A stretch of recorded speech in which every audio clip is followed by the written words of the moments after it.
Bismillahirrahmanirrahim. In this video, we will discuss 9th chemistry chapter number 5 plus 6 FLP. There are total 31 questions comprising 12 MCQs, 4 long and 15 short questions. First of all MCQs. MCQ solve करने की technique ये है कि पहले जो दो ऐसे options हैं जिसके साथ स्टेटमेंट के साथ रिलेट नहीं करते, आप उन दो को पहले स्किप कर दें और बाद में बाकी के बचे दो ऑप्शंस में से सिलेक्ट कर लें कि कौन सा आपकी स्टेटमेंट के साथ ज़्यादा क्लोजली रिलेटेड है। इस तरह से अगर आप MCQs करते हैं तो आपके MCQs के करेक्ट होने के चांसेस ज़्यादा हैं। So first is example of suspension is. Suspension होता है जिसमें पार्टिकल्स का साइज़ बहुत ज़्यादा बड़ा होता है और पार्टिकल साफ नज़र आ रहे होते हैं क्योंकि वो हल नहीं हुए होते। ठीक है, तो इसमें बेटा ब्लड नहीं आ सकता क्योंकि जब आप ब्लड देखते हैं तो ब्लड में से कुछ पार्टिकल अलग हुए नज़र नहीं आ रहे होते, वो तो एक ही लग रहा होता है, लिक्विड लग रहा होता है। ठीक है, इसलिए यहाँ ब्लड बिल्कुल नहीं आ सकता। इसी तरह से मिल्क भी नहीं आ सकता, मिल्क भी दूध वाइट और वो एक जैसा लगता है सारा लिक्विड, उसमें भी इस तरह से पार्टिकल्स अलग अलग नहीं नज़र आ रहे होते। और आपके पास ऑप्शन बच जाती है स्टार्च और पेंट की। ठीक है, इन दोनों में से अब आप देखेंगे कि कौन सा ज़्यादा क्लोज है। तो बच्चे paint is a suspension, D option is a right answer because paint आपने देखा होगा तो उसके जो पार्टिकल्स हैं वो अलग से ही नज़र आ रहे होते हैं और वो कभी भी जितना मर्जी आप हिला लें वो हल नहीं होते। नेक्स्ट है what type of solution is most common solution. इनमें से कौन सा सोल्यूशन जो है वो मोस्ट कॉमन सोल्यूशन है। सॉलिड जो है वो तो इतने ज़्यादा आप सोल्यूशन की फॉर्म में नहीं देखते। ठीक है, जो आप ज़्यादातर सॉल्यूशंस बनाते हैं वो लिक्विड के अंदर बनाते हैं, वाटर के अंदर चीज़ें डाल के ज़्यादातर, इसलिए कॉमन ये है लिक्विड। वैसे तो बाकी भी एग्जिस्ट करते हैं लेकिन कॉमन इसमें लिक्विड है। The gas with maximum rate of diffusion, इनमें से सबसे ज़्यादा फास्ट कौन सी गैस डिफ्यूज़ करती है। तो बच्चे यहाँ पे आप देखें तो फ्लोरीन क्लोरीन तो बिल्कुल नहीं आ सकते क्योंकि ये इनका मास ज़्यादा है काफ़ी। इसलिए इनको डिफ्यूज़ करने में टाइम लगेगा। इनमें मॉलिक्यूल बहुत सारे हैं तो उन्हें आपस में जगह बनाने के लिए और मूव करने के लिए टाइम लगेगा। जबकि हीलियम और हाइड्रोजन इजीली कर सकते हैं। इनमें से आपको चूज़ करना है कि कौन सा ज़्यादा रेट है। तो बच्चे जिसका मास कम होता है वही ज़्यादा तेज़ी से डिफ्यूज़ करता है, तो hydrogen he is the right answer because hydrogen first पे आता है पीरियोडिक टेबल में। इसका मास 1 है, सबको पता है। 1 है, इस वजह से इसमें मॉलिक्यूल्स बहुत कम होते हैं और बहुत ज़्यादा जगह होती है जिसमें इजीली डिफ्यूज़ कर सकते हैं, इसलिए इनका रेट ऑफ डिफ्यूजन फास्ट है, hydrogen D. Next, a solution containing maximum amount of solute at a given temperature is called. ये जहाँ पे सोल्यूट बहुत ज़्यादा हो, ठीक है, तो इसमें बेटा पहली बात तो एक्वा सोल्यूशन नहीं आ सकता क्योंकि एक्वा का मतलब है वाटर। अगर ये यहाँ पे मेंशन करते कि वाटर की बात हो रही है ये तो हम कहते हैं एक्वस है, लेकिन ऐसा कुछ नहीं है, इन्होंने सोल्यूट के हवाले से पूछा है तो इसलिए ये वाला इसमें नहीं आ सकता डी। अब बी भी नहीं आ सकता क्योंकि उसने कहा सोल्यूट मैक्सिमम हो। अनसैचुरेटेड सोल्यूशन में मैक्सिमम नहीं होता, सोल्यूट मैक्सिमम से कम होता है, इसलिए ये भी नहीं आ सकता। आप ए और सी दोनों ही इससे रिलेट करते हैं लेकिन आपकी जो बुक की स्टेटमेंट है वो ए ऑप्शन के साथ मैच करती है। ठीक है, सैचुरेटेड सोल्यूशन की डेफिनेशन है ये, A option is correct. Simplest way to distinguish between a solution and a pure liquid is.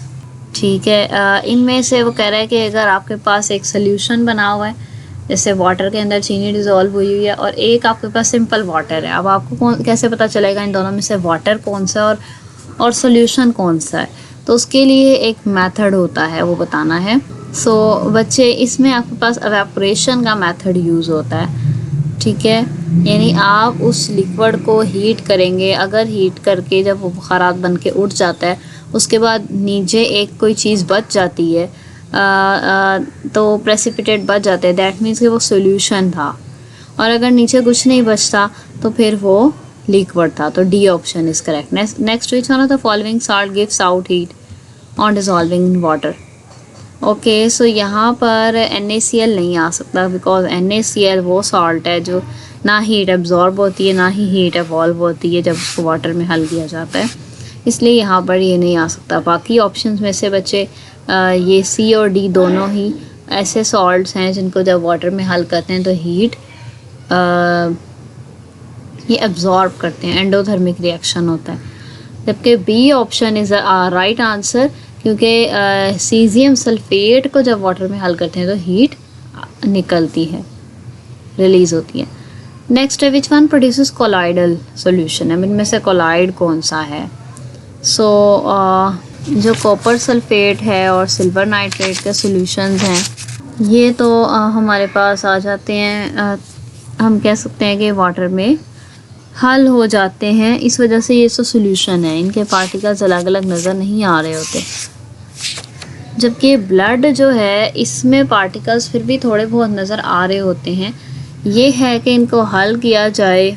Actually इसके पार्टिकल नज़र नहीं आ रहे होते, लेकिन इन पार्टिकल्स का साइज़ बड़ा होता है, ठीक है, इनके पार्टिकल्स का साइज़ बड़ा होता है, इस वजह से ये हमारे पास जो है वो कोलाइडल की एग्जांपल है, ब्लड।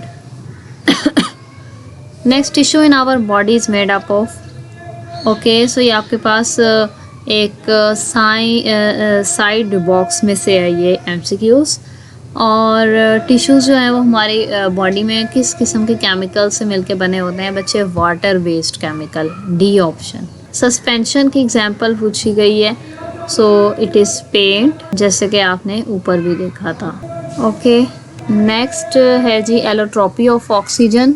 ऑक्सीजन के कितने एलोट्रॉपिक फॉर्म्स एग्जिस्ट करती हैं उसके बारे में पूछा जा रहा है। सो ऑक्सीजन की दो ही हैं, ए ऑप्शन इज करेक्ट, एक है O2 और एक है O3। नेक्स्ट बैरोमीटर क्या मेजर करने के लिए यूज़ किया जाता है, मेल्टिंग और बॉइलिंग पॉइंट नहीं बच्चे, उसके लिए तो आपको पता है थर्मामीटर यूज़ करते हैं, तो ये आपके पास रॉन्ग हो गए, इसको आप पहले ही स्किप कर दें। अब आप इन दोनों में से देखें तो बच्चे एटमॉस्फेरिक प्रेशर को मेजर करने के लिए यस बैरोमीटर को यूज़ किया जाता है, सी ऑप्शन इज़ करेक्ट। और लैब में प्रेशर के लिए तो मैनोमीटर होता है, ठीक है, सी ऑप्शन आएगा यहाँ। There are how many types of solution, कितने सोल्यूशंस के टाइप्स हैं टोटल, आपके पास 9 है, A option is correct. Convert the following, इन सबको हमने कन्वर्जेंस करनी है। 70 centimetre mercury to ATM। So centimetre mercury को ATM में करना है, तो हमने जो रिलेशन पढ़ा हुआ वो मिलीमीटर मर्करी और ATM। पहले आप रिलेशन लिखेंगे कि 1 ATM is equals to 760 millimetre mercury. Okay, so millimetre mercury जो है, पहले आपको सेंटीमीटर मर्करी को मिलीमीटर मर्करी में कन्वर्ट करना पड़ेगा, फिर आप उसको ATM में कर सकते हैं। सो 70 सेंटीमीटर को पहले मीटर में चेंज कर लें। आपको पता है कि सेंटीमीटर को मीटर में चेंज करने के लिए 100 से डिवाइड कर देते हैं। 70 डिवाइडेड बाय 100 जब करेंगे तो आपके पास आ जाएगा 0.7 मीटर आ जाएगा, मीटर मर्करी, ठीक है। ये सेंटीमीटर से मीटर में चला गया। अब मीटर को मिलीमीटर में करने के लिए 1 मीटर के अंदर होते हैं 10⁻³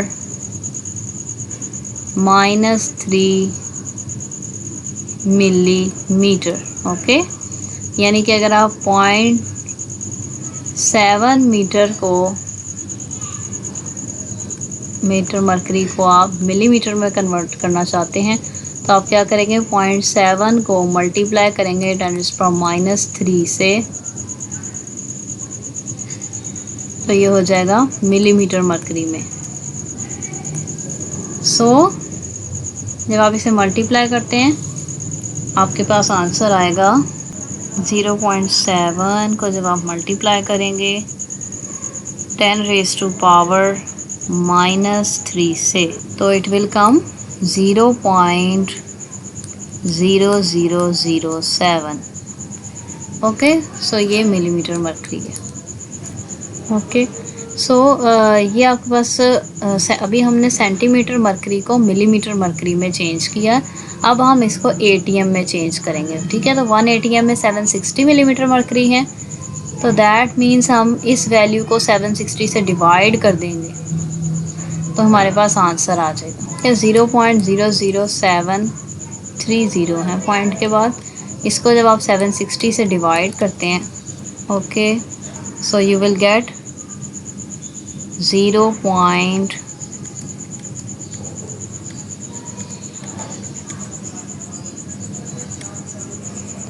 दिस वैल्यू, ठीक है। पॉइंट के बाद 6 zeros आते हैं और फिर 92 आता है।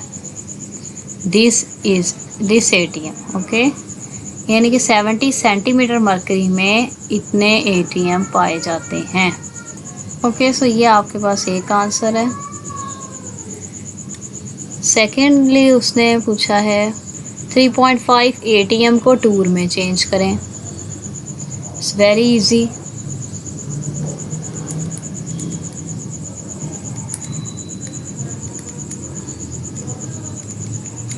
ओके, सो ये आपका ए पार्ट था क्वेश्चन का।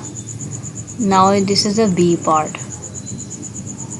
सो इसके लिए भी वही रिलेशन है, 1 एटीएम इज इक्वल कितने के होता है, 760। यहाँ पढ़ा था मिलीमीटर मरकरी या टूर एक ही बात होते हैं, इसलिए 760 टूर भी लिख सकते हैं। ओके, सो अगर 3.5 एटीएम हो जाए तो कितने टूर हो जाएंगे, 3.5 multiply 760। So when you solve, it will come out 2660 tour. Okay, 3.5 ATM में इतने टूर होते हैं। सो नाउ सी में भी उसने पूछा 1.5 एटीएम को पास्कल में चेंज करें। Okay, 1.5 ATM to Pascal. So guys, 1 ATM is equal होता है 101.325 पास्कल के। So अगर you have 1.5 ATM, then 1.5 multiply by 101.325। तो जो अब आपका आंसर आएगा वो पास्कल में। So answer is 151,987.5 pascal. इस तरीके से आप ये कन्वर्जेंस करेंगे। Define diffusion and give example. Okay, diffusion की डेफिनेशन आएगी, the spontaneous mixing up of gas molecules by random motion and collision to form a homogeneous mixture is called diffusion. Okay, और example आएगी आपके पास, hydrogen gas diffuses faster than oxygen gas. Okay, तो बच्चे diffusion actually होता क्या है कि मॉलिक्यूल्स आप हमेशा क्योंकि मूव करते रहते हैं तो वो एक जगह से दूसरी जगह पे मूव करते हैं ताकि वो हर तरफ यूनिफॉर्म हो जाए, हर तरफ थ्रू आउट एक होमोजीनियस मिक्सचर बन जाए, यानी हर तरफ मॉलिक्यूल्स की तादाद सेम हो। ऐसा ना हो कि कंटेनर के एक साइड पे मॉलिक्यूल बहुत ज़्यादा हैं, दूसरी साइड पे हैं ही नहीं, एक दो मॉलिक्यूल हैं। तो इस वजह से मॉलिक्यूल रैंडमली मूव करते हैं कि ताकि वो अपने ज़्यादा प्रेशर वाला एरिया से कम प्रेशर वाले एरिया की तरफ भी जाएं, ताकि हर जगह बराबर हो जाए मॉलिक्यूल्स, तो होमोजीनियस मिक्सचर बन जाए। Right a short note on density of gases. Okay, so gases की डेंसिटी बच्चे कम होती है as compare two liquids and solids. ठीक है, आपकी बुक में है डेंसिटी ऑफ गैसेस के नाम से, पेज नंबर 77 पे, वो आप इसमें लिखेंगे। क्योंकि डेंसिटी मास और वॉल्यूम पे डिपेंड करती है, गैसेस का मास कम है और वॉल्यूम ज़्यादा है, इसलिए इनकी डेंसिटी कम है। और इसका यूनिट है ग्राम पर डेसीमीटर क्यूब। ठीक है, और जब हम इन गैसेस को कूल करते हैं तो इनकी डेंसिटी बढ़ जाती है, क्योंकि ठंडा करने पर मॉलिक्यूल्स पास आ जाते हैं और जगह कम घेरते हैं, वॉल्यूम कम हो जाता है, इसलिए इनकी डेंसिटी, वॉल्यूम कम होता है तो डेंसिटी ज़्यादा होती है, इसलिए इनकी डेंसिटी फिर ज़्यादा हो जाती है। ठीक है, और एग्जांपल भी आपके पास बुक में मेंशन है कि density of oxygen 20 degree C पे 1.4 होती है, लेकिन जब आप टेम्परेचर उसका 0 कर देते हैं, यानी उसे ठंडा करते हैं, तो डेंसिटी उसकी 1.5 हो जाती है, बढ़ जाती है ग्राम पर DMQ। तो ये आ जाएगा। नेक्स्ट है प्रॉपर्टीज़ ऑफ सॉल्यूशंस बतानी है, सॉल्यूशन की कोई सी 2 properties.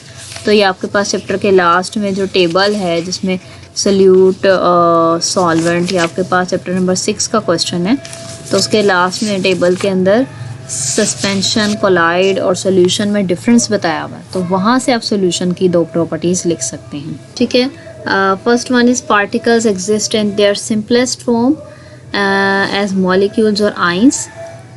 Their diameter is 10⁻⁻8 centimeter. Second is particle dissolve uniformly throughout and form a homogeneous mixture. ठीक है, यानी सोल्यूशन के अंदर पार्टिकल्स का साइज़ बहुत छोटा होता है और पार्टिकल्स अच्छे से मिक्स हो जाते हैं और वो होमोजीनियस एक जैसा मिक्सचर बनाते हैं, अलग अलग नहीं नज़र आते। Why is a solution considered as mixture? तो इसके लिए आपके चैप्टर नंबर 6 के स्टार्ट में 2 पॉइंट्स लिखे हुए हैं सॉल्यूशन वाले टॉपिक में, तो वो आप लिखेंगे कि it shows the properties of its components, second it has a variable composition. ठीक है, ये जो सॉल्यूशन है वो अपने कंपोनेंट्स की प्रॉपर्टीज़ भी शो करता है, इसलिए उसको मिक्सचर भी अपने कंपोनेंट्स की प्रॉपर्टीज़ शो करता है। ठीक है, सेकेंडली सॉल्यूशन की कंपोजिशन को आप वेरी कर सकते हैं, चेंज कर सकते हैं, फिक्स नहीं है। ठीक है, कि हमने कोई रेशो स्पेसिफिक है उतना ही डालनी है चीज़, नहीं, हम चाहें तो उसको चेंज भी कर सकते हैं। नेक्स्ट है why all alloys are considered solution? आप लिखेंगे because alloys are homogeneous mixture of 2 or more metals। ठीक है, that's why they are considered solution. And example आप लिखेंगे अलॉय की brass is the solid solution of zinc and copper. Okay, what is an aqueous solution? Give example, definition और example आएगी। The solution which is formed by dissolving a substance in water is called aqueous solution. For example salt in water. Okay, next, what is the difference between suspension and collide?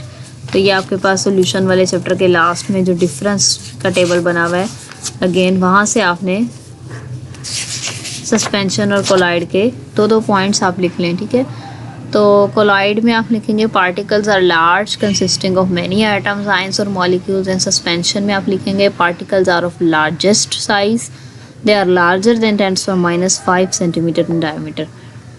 Collide में आप second point लिखेंगे colloid appears to be homogeneous but actually it is heterogeneous mixture, hence they are not true solution. Particles do not settle down for a long time, therefore colloids are quite stable. Suspension में आप लिखेंगे particles remain undissolved and form a heterogeneous mixture, particles settle down after some time. ठीक है, यानी कि collide के particle बड़े होते हैं लेकिन सस्पेंशन के पार्टिकल सबसे ज़्यादा बड़े होते हैं, और कोलाइड के पार्टिकल ऐसा लगता है कि वो होमोजीनियस हैं, जैसे ब्लड है, आपको देखने में लगेगा बिल्कुल एक जैसा है, इसमें कोई पार्टिकल अलग अलग नहीं है, लेकिन असल में उसके वो हेट्रोजीनियस होता है, असल में उसके पार्टिकल डिज़ोल्व नहीं सही तरह हुए होते। ठीक है, और इसलिए इसको फॉल्स सॉल्यूशन कहते हैं। और पार्टिकल जो है वो ज़्यादा देर तक सेटल भी नहीं होते, और सस्पेंशन जो है उसके तो पार्टिकल इतने ज़्यादा बड़े बड़े होते हैं कि वो डिज़ोल्व होते ही नहीं हैं और थोड़ी देर बाद नीचे बैठ जाते हैं। नेक्स्ट है right relationship of solution to different products in the community. ये आपके पास 6 चैप्टर के बिल्कुल लास्ट पेज के ऊपर जहाँ पे साइंस टेक्नोलॉजी सोसाइटी वाला आता है, वहाँ पर आपके पास पैराग्राफ है, उसको आप ब्रीफ करके लिखेंगे कि सॉल्यूशंस हमारी ज़िंदगी में, हमारी कम्युनिटी में कहाँ रोल प्ले करे। तो बच्चे पहले तो हमारी बॉडी के अंदर सॉल्यूशंस हैं, हमारी बॉडी टिश्यूज़ से बनी है और सारे के सारे टिश्यू वाटर बेस्ड केमिकल से बने होते हैं, यानी उनमें वाटर लाजमी होता है। तो हमारी बॉडी में वाटर एक बेस्ट सॉल्वेंट है। ठीक है। इसके अलावा जो हम खाना खाते हैं, विटामिन, हार्मोन हमारे अंदर होते हैं, एंजाइम्स होते हैं, सब में जो है वो केमिकल्स जो हैं वो सॉल्यूशंस होते हैं। ठीक है। इसके अलावा हम मेडिसिन्स लेते हैं और स्टार्च, शुगर, प्रोटीन, घी वगैरह, ऑयल्स, टेनरी, जितने भी प्रोडक्ट्स हम लाइफ में, कम्युनिटी में यूज़ होते हैं, वो सारे के सारे केमिकल हैं। और जो केमिकल हैं कुछ जो सिंपल सॉलिड फॉर्म में या लिक्विड फॉर्म में एग्जिस्ट करते हैं, लेकिन ज़्यादातर सॉल्यूशंस की फॉर्म में ही होते हैं या सस्पेंशंस की फॉर्म में। तो इसलिए सॉल्यूशंस का हमारी कम्युनिटी में बहुत ज़्यादा रोल है। नेक्स्ट, सल्फ़र मॉलिक्यूल का केमिकल फार्मूला आप लिखेंगे S8। ठीक है। What is the comparison of densities of solid, liquid and gases. So आप लाइन लगा कर भी लिख सकते हैं, सॉलिड, फिर लिक्विड, फिर गैसेस, 3 कॉलम बनाकर। और आप लिख सकते हैं कि gases have lowest densities because they have less mass and large volume. उसके बाद आप लिख सकते हैं लिक्विड के अंदर के liquid have intermediate densities between solid and gases. और सॉलिड में आप लिखेंगे solids have highest densities because of their large mass and less volume occupied. इसके अलावा इसमें आप लिख सकते हैं कि solid gases densities are expressed in gram per decimetre cube. फिर लिक्विड्स में लिखेंगे they are expressed in gram पर सेंटीमीटर क्यूब। और सॉलिड्स के अंदर densities are expressed in gram पर सेंटीमीटर क्यूब। सो ये सारे पॉइंट्स इसमें आएंगे। नेक्स्ट है what is the meaning of word amorphous. So amorphous means shapeless और पाउडर्ड फॉर्म, शेपलेस, ये मीनिंग जस्ट लिखना है। नेक्स्ट है व्हाट इज़ हाइपरटेंशन। ये भी साइड बॉक्स में से आया है। हाइपरटेंशन पिंक बॉक्स के अंदर मेंशन है, वो लिखेंगे कि जब ब्लड प्रेशर की वैल्यू बहुत ज़्यादा हो जाती है तो that is called hypertension due to tension and worries in daily life. And usual criteria for hypertension is a blood pressure greater than 140 or 90। Okay. और हाइपरटेंशन के जो नेगेटिव एस्पेक्ट्स हैं वो भी आपको लिखने पड़ेंगे, अदरवाइज़ आपका 1 मार्क कट जाएगा। तो नेगेटिव एस्पेक्ट्स क्या हैं कि it raises the level of stress on the heart and on the blood vessels. The stress increases the susceptibility of heart attacks and strokes. यानी हाइपरटेंशन की वजह से हार्ट अटैक वगैरह का खदशा होता है। नेक्स्ट है व्हाट इज़ यूनिवर्सल सॉल्वेंट। तो आप लिखेंगे water is called the universal solvent because it has the capacity to dissolve majority of the compounds present in earth crust. Okay. Example water ही लिखेंगे।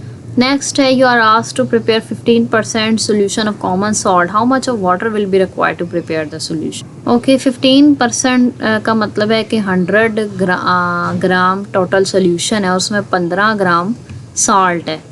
तो फिर बेटा वाटर कितना होगा, ज़ाहिर है 100 - 15 85। सो आप लिखेंगे there will be 85 gram of water.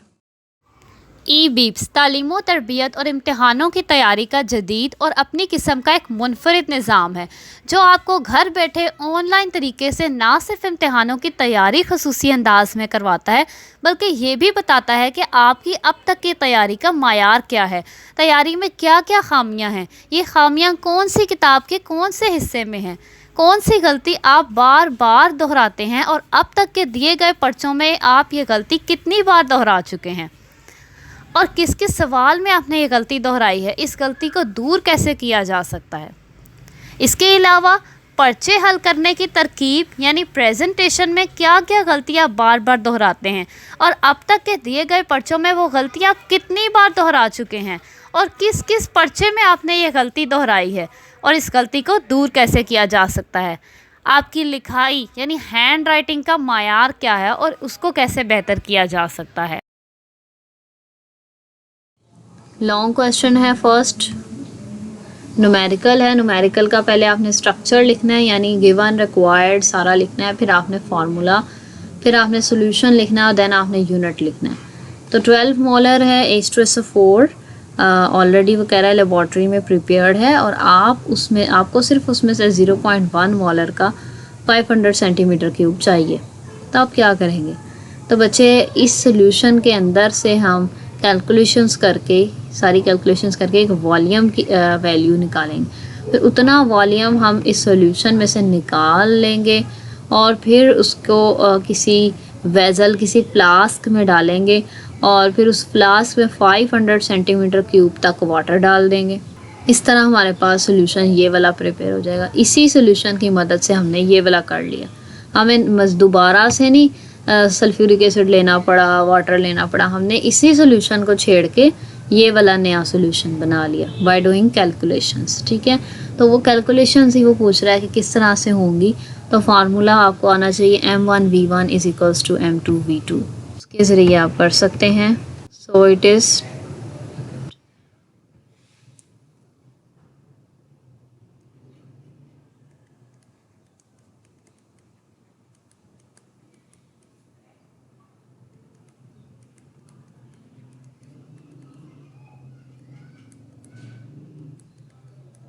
Like this. Okay, यानी M1 को 12 ले लिया और उसका वॉल्यूम हम निकालना चाहते हैं, यानी हमें अननोन है। बाकी M2 और V2 उसने दिया हुआ है और हमने लिख लिया। V1 निकालने के लिए 12 यहाँ पर आकर डिवाइड हो जाएगा।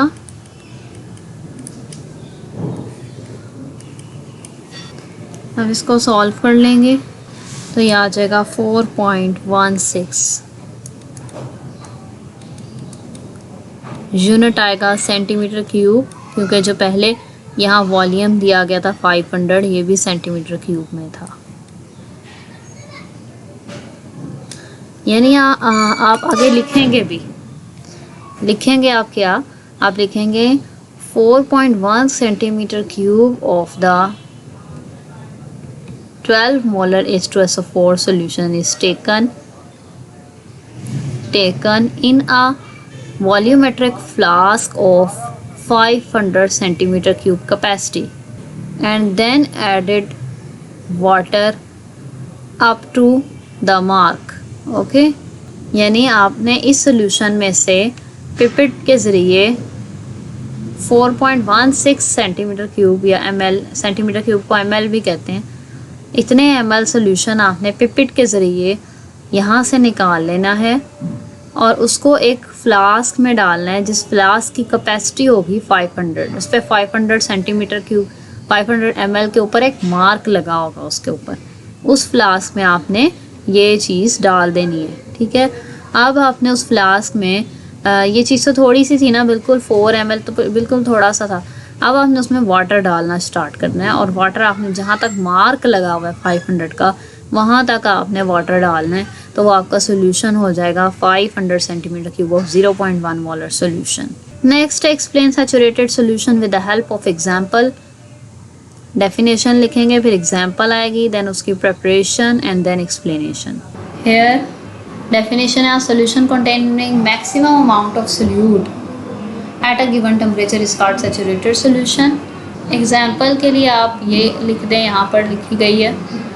For example, a saturated solution of sodium thiosulphate in water at 20 degree CS 20.9 gram of salt पर 100 सेंटीमीटर क्यूब ऑफ वाटर। ठीक है, ये नीचे वाले इस सुपर सैचुरेटेड वाले टॉपिक में से आप एग्जाम्पल ले लेंगे सैचुरेटेड सोल्यूशन की। देन प्रेपरेशन आ जाएगी कि जब हम सोल्यूट को डालते हैं सॉल्वेंट में, सोल्यूट हल हो जाता है। ठीक है, इस तरह हम मज़ीद सोल्यूट डालते रहते हैं, वो हल होता जाता है। एक टाइम आता है कि मज़ीद सोल्यूट डालने पर वो हल नहीं होता है और इस स्टेज पे फिर जो मज़ीद हमने सोल्यूट डाला होता है वो अनडिज़ॉल्व ही रह जाता है और वो नीचे बैठ जाता है। तो उसे कहते हैं सैचुरेटेड सोल्यूशन। ठीक है, देखें सोल्यूट में सॉल्वेंट डाला, डिज़ोल्व होकर उसने सोल्यूशन बनाया, लेकिन बाद में सोल्यूशन भी जो है उसमें भी वो सोल्यूट के पार्टिकल क्रिस्टल्स की फॉर्म में दोबारा से सेपरेट होना शुरू हो गए। तो क्रिस्टलाइज का प्रोसेस भी हो रहा है, दोनों प्रोसेसेस हो रहे हैं। At the same rate. Next है G saturated solution is the one in which जो एक सोल्यूट है जो डिज़ोल्व हो चुका है और एक वो है जो अभी डिज़ोल्व पूरी तरह से नहीं हुआ, उन दोनों में इक्विलिब्रियम पाया जाता है। तो ये दोनों प्रोसेस कंटिन्यू रहते हैं एट अ गिवन टेम्परेचर, लेकिन जो अमाउंट है वो इनकी कांस्टेंट हो जाती है, वो चेंज नहीं होती। तो ये यहाँ से आप इसकी प्रॉपर्टीज़ लिखेंगे, ठीक है, इतनी, और स्टार्ट में प्रेपरेशन लिखेंगे। Next explain the physical state of matter and role of intermolecular forces. Okay, पहले आप नेम लिखेंगे कि कौन कौन सी फिजिकल स्टेट्स हैं, फिर आप एक्सप्लेनेशन देंगे और डायग्राम का भी मार्क होगा।